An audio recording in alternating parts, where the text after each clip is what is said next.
हम लोग क्लास 6 में विषय नैतिक शिक्षा पाठ 13 एकता में शक्ति पढ़ेंगे। इसमें एक बच्ची, छोटी बच्ची रहती है, उसका नाम रहता है कविता। तो देखते हैं कि वह कैसे एकता में शक्ति के बारे में वो बताती है। यह तो हम भी जानते हैं कि एकता में शक्ति होती है, परंतु कभी कभी लोग इस बात को भूलकर जाति और धर्म के नाम पर इस प्रकार लड़ते हैं कि उनके बीच मनुष्य और पशु का अंतर समझना मुश्किल हो जाता है।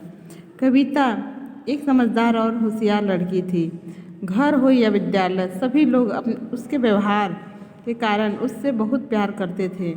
वह पढ़ लिखने और खेल कूदने में बहुत होशियार थी और अपने विद्यालय में हमेशा प्रथम आती थी। एक दिन कक्षा में अध्यापिका ने सभी बच्चों को विद्यालय में होने वाली निबंध प्रतियोगिता के बारे में बताया। कविता ने अध्यापिका से निबंध प्रतियोगिता का शीर्षक पूछा तो अध्यापिका ने बताया एकता में शक्ति। निबंध का शीर्षक सुनकर कविता ने निबंध प्रतियोगिता में भाग लेने का निश्चय कर लिया। वह सारा दिन निबंध के शीर्षक के बारे में ही सोचती रही, यहाँ तक कि रात को बिस्तर पर लेटकर भी वह निबंध के शीर्षक पर ही विचार करती रही। निबंध के विषय में सोचते सोचते अचानक उसे नींद आ गई। गहरी नींद में सोई कविता ने एक सपना देखा। सपने में उसके हाथ की सभी उंगलियां एक दूसरे से झगड़ा कर रही थी। प्रत्येक उंगली दूसरी उंगलियों को नीचा दिखाकर स्वयं को उनसे श्रेष्ठ सिद्ध करना चाहती थी। सबसे पहले अंगूठा अपनी नाक चढ़ाकर बोला, हाथ में मेरा महत्व सबसे अधिक है, क्योंकि मैं तुम सबसे अधिक शक्तिशाली हूँ। यदि मैं तुम सबको सहारा न दूँ तो तुम सब कोई काम नहीं कर सकती। अंगूठे की बात सुनकर तर्जनी ऐंठ कर बोली, तुम तो चुप रहो अंगूठे राम, तुम मेरे बराबरी कभी नहीं हो सकते। मैं तो बहुत गुणवती हूँ। बड़ी बड़ी बातें करो तर्जनी, भला तुम में ऐसी भी क्या विशेषता है, जरा हमें भी तो बताना। अंगूठे ने चिढ़कर तर्जनी से कहा। तर्जनी को अंगूठे की बात अच्छी नहीं लगी। वह तुनक कर बोली, मुझ में तो गुड़ ही गुड़ है, मैं बहुत ज्ञानी हूँ। सदियों से बच्चों को शिक्षा देते समय अध्यापक और आचार्य अपनी दूसरी उंगलियों को मुट्ठी में बंद कर लेते हैं और केवल मुझे ही बाहर रखते हैं। सारे विद्यार्थी मेरे इशारे पर चलते हैं। यहाँ पे देखिए बच्चों, ये कविता सो रही हैं और ये पांचों उंगलियां आपस में किस तरह लड़ रहे हैं। तुम्हें पता है मैं सबकी मार्गदर्शिका हूँ। बोलते बोलते तर्जनी का ध्यान अचानक मध्य उंगली की हंसी पर गया। वह हंसते हंसते बोली, ये तर्जनी, तुम क्यों अपने बारे में इतना बढ़ा चढ़ा कर बोल रही हो। इस पूरे में मैं सबसे बड़ी हूँ, इसलिए मैं ही तुम सबसे श्रेष्ठ हूँ। मैं तो इस हाथ की असली रानी हूँ। तुम सब तो मेरी दासियाँ हूँ। मध्यमा की बात सुनकर बाकी उंगलियाँ अपना मुंह फुलाकर बैठ गई। तभी कनिष्ठा उंगली अनामिका ने से बोली, अरे दीदी, तुम भी तो मैं अपने बारे में कुछ बताओ, तुम चुपचाप क्यों बैठी हो। उसकी बात सुनकर अनामिका मुस्कुराकर बोली, मेरे बारे में तो सभी जानते हैं कि मैं कितनी सुंदर और आकर्षक हूँ। मैं तो विश्वसित सुंदरी हूँ, तभी तो सब लोग मुझे सोने और हीरे के आभूषण से सजाते हैं। अनामिका की बात सुनकर कनिष्ठा उसकी चापलूसी करते हुए बोली, अरे वाह, यह हुई न बात, तुम तो सबसे आगे निकल गई। कनिष्ठा के मुंह से अपनी प्रशंसा सुनकर अनामिका खुशी से झूम कर बोली, तुम भी किसी से कम नहीं, तुम तो नाजुक सी हो। तुम अपनी विशेषता जानती हो या नहीं। अनामिका की बात सुनकर कनिष्ठा उत्साहित होकर बोली, हाँ, मैं सच में बहुत नाजुक हूँ। मैं इतनी पतली, नाजुक और सुंदर हूँ कि सभी मुझे देखकर खुश हो जाते हैं। सभी उंगलियों की घमंड से भरी बातें सुनते सुनते कविता का सिर झुलाकर बोला, तुम सब। देखिए बच्चों, ये कविता है ये अपने हाथों को किस तरह देख रही है। अपनी बेवकूफ़ी भरी बातें बंद करो। तुम सबको तो इतनी सी बात भी नहीं पता कि तुम सब एक दूसरे के बिना बिल्कुल अधूरी हो। तुम में से एक के बिना कोई भी काम संभव नहीं।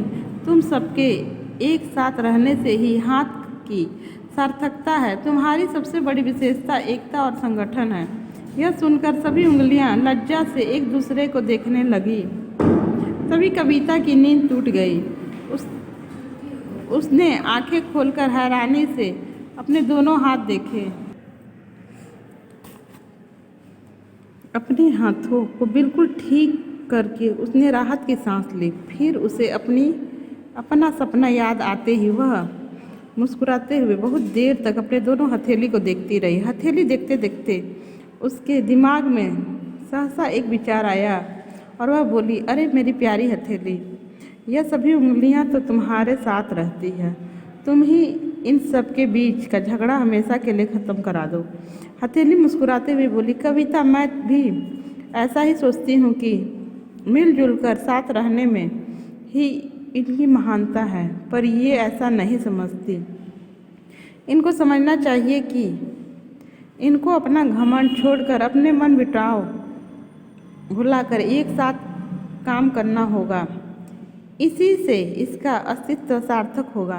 कविता बोली, प्यारी हथेली, तुम ठीक कहती हो। यह सब एक साथ मिलकर काम करती हैं, तभी हमारे सारे काम पूरे होते हैं। हथेली गंभीर मुद्रा में बोली, यही बात तो न ये उंगलियां समझती हैं और न हमारे देश के लोग। हमारे देश के लोग भी इन उंगलियों के भांति अपने रंग रूप, जाति, धर्म, भाषा, व्यवहार के नाम पर बटे हुए हैं। इस भेदभाव के कारण ही हमारा देश उन्नति नहीं हो पा रहा है। यदि एकता की बात सोचो तो धर्मराज युधिष्ठिर की यह बात याद आती है। यहाँ पे देखिए बच्चों, ये कविता है और उसकी स्कूल की ये अध्यापिका है। यहाँ पे कुछ पंक्तियाँ लिखी हुई है। जहाँ तक है आपस की आँच, वहाँ तक वे 100 है, हम 5, किंतु यदि करे दूसरा जांच, गिने तो हम हैं 105। यह बात सुनकर कविता का चेहरा खुशी से खिल उठा। वह बोली, अरे प्यारी हथेली, तुमने तो बड़ी अच्छी बात याद दिला दी।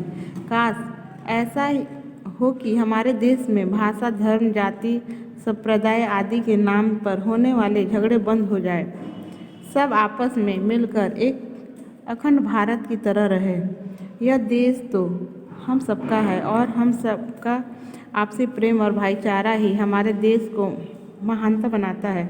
हथेली बोली, कविता, तुम बहुत अच्छी बातें कहती हो, परंतु अभी इन बातों को छोड़कर तुम सो जाओ। तुम्हें सुबह अपने समय पर जागना भी तो है।